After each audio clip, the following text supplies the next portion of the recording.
نحمده ونصلي ونسلم على رسوله الكريم اما بعد فاعوذ بالله من الشیطان الرجیم بسم اللہ الرحمن الرحیم انه فکر وقدر۔ پھر اس نے غور کیا اور پھر ایک بات طے کر لی۔ فقتل کیف قدر، اس پر پھٹکار اس نے کتنی بری بات طے کی۔ ثم قتل کیف قدر، اس پر پھر پھٹکار کیسی بری بات اس نے طے کی۔ ثم نظر، پھر دیکھا۔ ثم عبس وبصر، پھر منہ برسوڑا، اس نے تیوڑی چڑھائی اور منہ بگاڑا۔ ثم ادبر واستکبر، پھر پیٹ پھیری اور غرور کیا۔ فقال ان ھذا الا سحر یؤثر، پھر بولا یہ نہیں ہے مگر جادو جو پہلوں سے چلا آتا ہے۔ ان ھذا الا قول البشر، یہ نہیں مگر انسان کا کلام۔ سأصلیہ سقر، عن قریب میں اسے جہنم میں جھونکوں گا۔ اس آیت کریمہ کا شان نزول، یہ جو میں نے آیات کریمہ آپ کے سامنے عرض کی کہ 9 آیات ہیں، اس میں اللہ رب العالمین نے اس بدبخت ولید بن مغیرہ کے اس عمل کے بارے میں بتایا کہ جو اس نے کیا تھا، اور اللہ تعالیٰ نے پچھلی آیات میں اپنی ناراضگی اور غضب کا اظہار اس سے فرمایا، جیسے کہ کل آپ سماعت کر چکے۔ اب وہ کیا واقعہ تھا، وہ آیت نمبر 18 سے آج شروع ہوا۔ مفسرین اس کا شان نزول یہ بیان کرتے ہیں کہ نبی کریم صلی اللہ علیہ وسلم کو اپنی دعوت کا آغاز کیے ابھی چند ماہ ہی گزرے تھے کہ حج کا موسم آ گیا۔ اس موقع پر ہر سال عرب کے اطراف و اکناف سے لوگ یہاں جمع ہوتے خانہ کعبہ میں اور اپنے اپنے رسم و رواج کے مطابق پوجا پاٹ کیا کرتے ہیں۔ اب اہل مکہ کو یہ فکر دامنگیر ہوئی کہ ابھی تک تو ان کی دعوت محدود ہے، یعنی حضور کی دعوت صرف عرب کے اندر ہی ہے، جو کسی کے جی میں آیا اس نے حضور کو جو چاہا وہ کہہ دیا۔ اب ان کو یہ فکر دامنگیر ہوئی کہ بیرونی قبائل کے لوگ آ رہے ہیں اور وہ ہم سے اس نئے داعی کے بارے میں ضرور پوچھیں گے۔ اگر ہم سب نے کوئی متفقہ جواب نہ دیا تو وہ جو بیرونی لوگ ہیں، وہ قبائل کے لوگ ہیں، وہ ہمارا مذاق اڑائیں گے۔ اس لیے انہوں نے سوچا کہ ایک میٹنگ بلائی جائے اور اس میں طے کر لیا جائے کہ بیرونی لوگ اگر اس نئے داعی کے بارے میں یعنی حضور کے بارے میں پوچھیں گے تو انہیں کیا متفقہ جواب ہماری طرف سے دیا جائے۔ چنانچہ ان کی میٹنگ دارالندوہ میں ان کا اجتماع ہوا۔ ولید نے ہی گفتگو کا آغاز کیا، یعنی اس میٹنگ کی آغاز میں جو گفتگو کرنے والا تھا وہ ولید بن مغیرہ تھا، اور لوگوں کو اس مجلس کے انعقاد کے اغراض اور مقاصد سے اس نے آگاہ کیا۔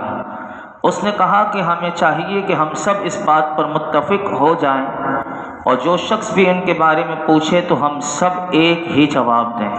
چنانچہ بعض لوگوں نے کاہن کا لفظ تجویز کیا کہ اگر ہم سے پوچھیں گے تو ہم کہیں گے کہ یہ نجومی ہیں، یعنی معاذ اللہ حضور کے بارے میں کہیں گے کاہن ہیں۔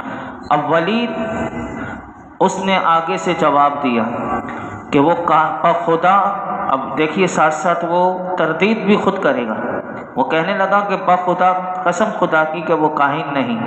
اب وہ اس کی وجہ بھی خود بتاتا ہے کہ کاہنوں کے یعنی نجومیوں کے بے جوڑ بے ربط فکرے میں نے بارہا سنے ہیں، اور قرآن کو بھلا اس سے کیا نسبت، یعنی وہ جانتا تھا کہ قرآن کی فصاحت و بلاغت کو کہ نجومیوں کی باتیں اور قرآن کی باتیں اس سے اس کو کیا نسبت۔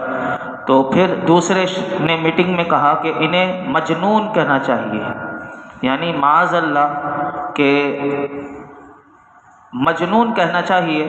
ولید نے اس کی بھی تردید کی اور کہا کہ اگر تم نے ایسی بیہودہ بات کی تو وہ لوگ تمہارا مذاق اڑائیں گے۔ تو پھر چند لوگ مل کر اس نے کہنے لگا کہ ہم انہیں شاعر کہہ دیتے ہیں کہ یہ شاعر ہیں۔ تو ولید سے رہا نہ گیا اور وہ کہنے لگا کہ تم شعر کی تمام اصناف سے واقف ہو، کیا قرآن کی کسی آیت پر ان میں سے کسی صنف کا اطلاق ہو سکتا ہے؟ یعنی شعر و شاعری میں جو باتیں استعمال ہوتی ہیں، جو کافی ہوتی ہیں، ردیف ہوتے ہیں، وہ سب جانتے تھے کہ شعر و شاعری میں وہ ملکہ رکھتے تھے۔ کہا کہ اس کی کسی بھی صنف کا اطلاق ہو سکتا ہے کہ اب جو لوگ ابھی تک میٹنگ میں شریک نہیں ہوئے تھے وہ کہنے لگے کہ کوئی لفظ ان کے لیے موضوع نہیں، یہ ہے میرے آقا کی شان، اور البتہ ہم انہیں بڑے اطمینان سے ساحر کہتے ہیں، کہہ سکتے ہیں، یعنی جادوگر کہہ سکتے ہیں۔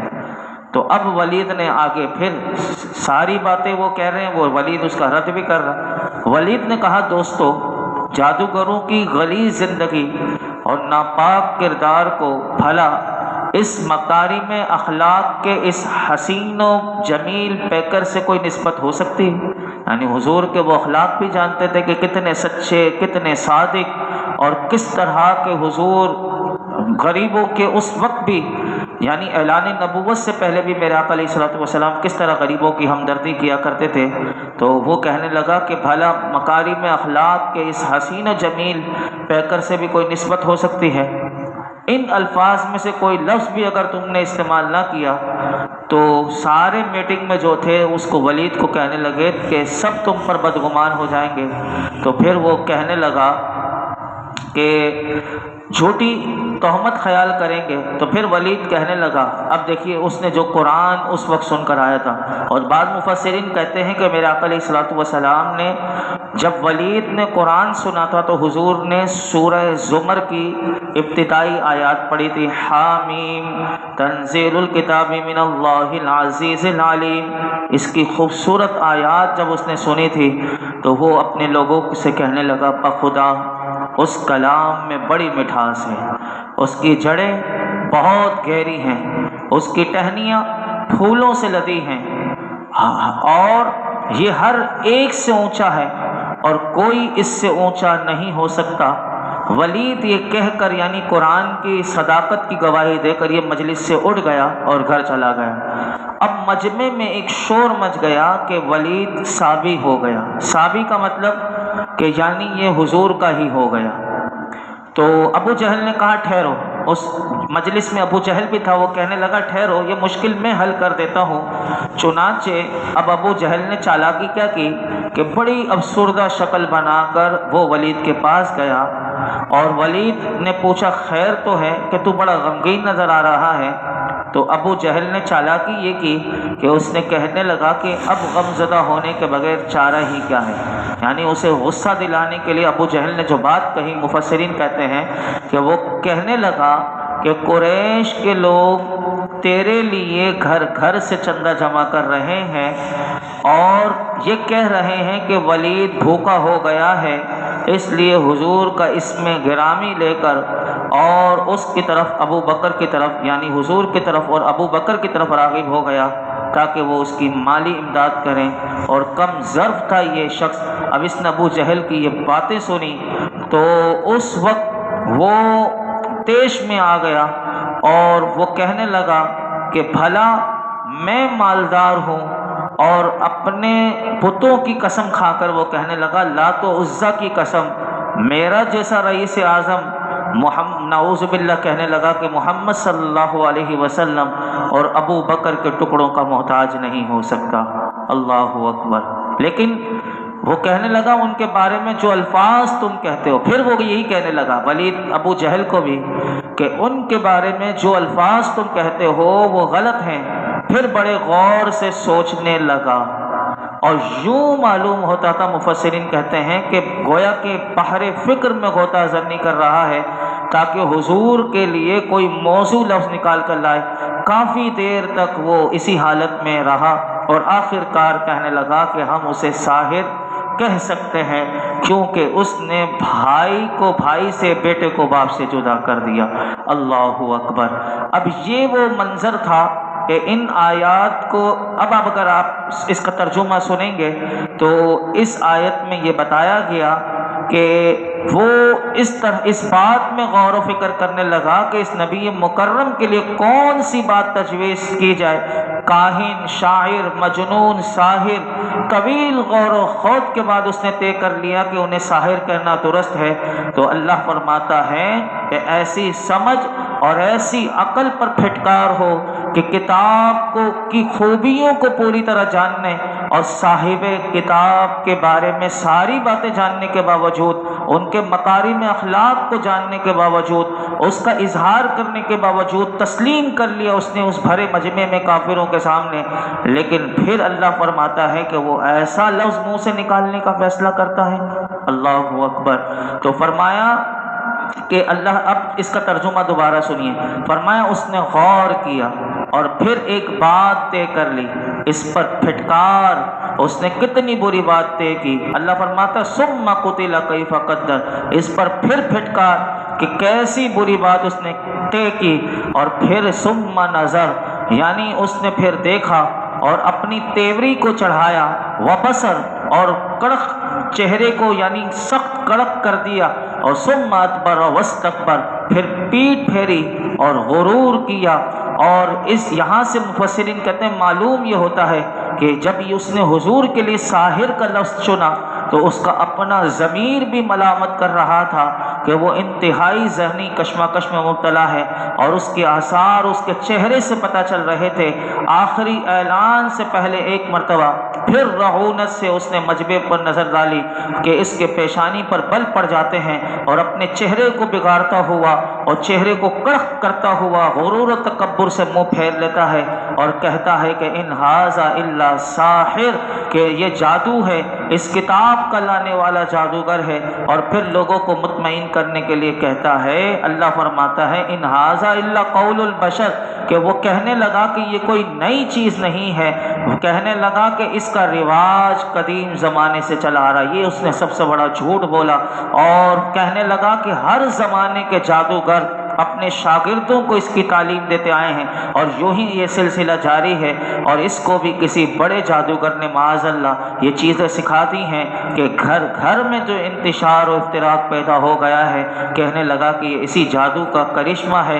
اللہ فرماتا ہے سأصلیہ سقر، عن قریب میں اسے جہنم میں جھونکوں گا، یعنی ہم نے اس پر اتنے احسانات کیے کہ اسے بچے دیے، بیٹے دیے، دولت دی، بے اندازہ دولت دی، عزت دی، سرداری دی، اتنی لمبی عمر دی، اور یہ اچھی طرح جانتا ہے کہ نہ آپ ساحر ہیں اور نہ آپ کا کلام سحر ہے، لیکن محض اپنی جھوٹی نمود و نمائش کے لیے اور چند روزہ کی سرداری کے لیے وہ ایسا ناپاک الزام، بہتان میرے نبی پر لگا رہا ہے۔ تو اللہ فرماتا ہے ایسے بدکار، ایسے ناہنچار کو ہم ضرور دوزخ کا ایندھن بنائیں گے اور اسے جہنم میں ڈالیں گے۔ اب اس جہنم کا پھر اللہ رب العالمین نے پورا آگے مزید کھولا کہ وہ جہنم کی کیفیت کیسی ہوگی اور کیسی شدت ہوگی، آگے بتایا گیا۔ اور پھر اس نے مزید آگے دیکھیں گے ابو جہل نے ایک بکواس کی تھی، کل کی انشاءاللہ منگل والے دن جو آیات آئیں گی کہ ابو جہل نے جہنم کے جو فرشتے ہیں اللہ نے ان کی تعداد بتائی، تو یہ اس سے بھی مقابلہ کرنے کے لیے آپس میں گفتگو کرتے ہیں، وہ بھی آگے آ رہی ہے کہ کیسے انہوں نے فرشتوں کا بھی مذاق اڑایا اور وہ فرشتوں سے نمٹیں گے اور کہنے لگے کہ ہم فرشتوں کو بھی دیکھ لیں گے معاذ اللہ۔ تو وہ آگے مزید گفتگو آئے گی۔ اللہ رب العالمین ہر قسم کی بدبختی سے اور زوال نعمت سے اللہ ہمیں محفوظ فرمائے کہ انسان کو جب اپنی خواہشات کا بندہ بن جائے تو پھر اسے حق سمجھ میں نہیں آتا، اور وہ حق سمجھنا بھی نہیں چاہتا، تو پھر اس کی آنکھوں کے آگے پٹی آ جاتی ہے، تو پھر اسی طرح وہ بدبختی کی طرف اور گمراہی کی طرف آگے بڑھتا چلا جاتا ہے۔ اسی لیے اللہ رب العالمین کی بارگاہ میں ہمیشہ یہ دعا کرنی چاہیے، اللہم ارنا الحق حقا، اے اللہ ہمیں حق کو حق دکھا،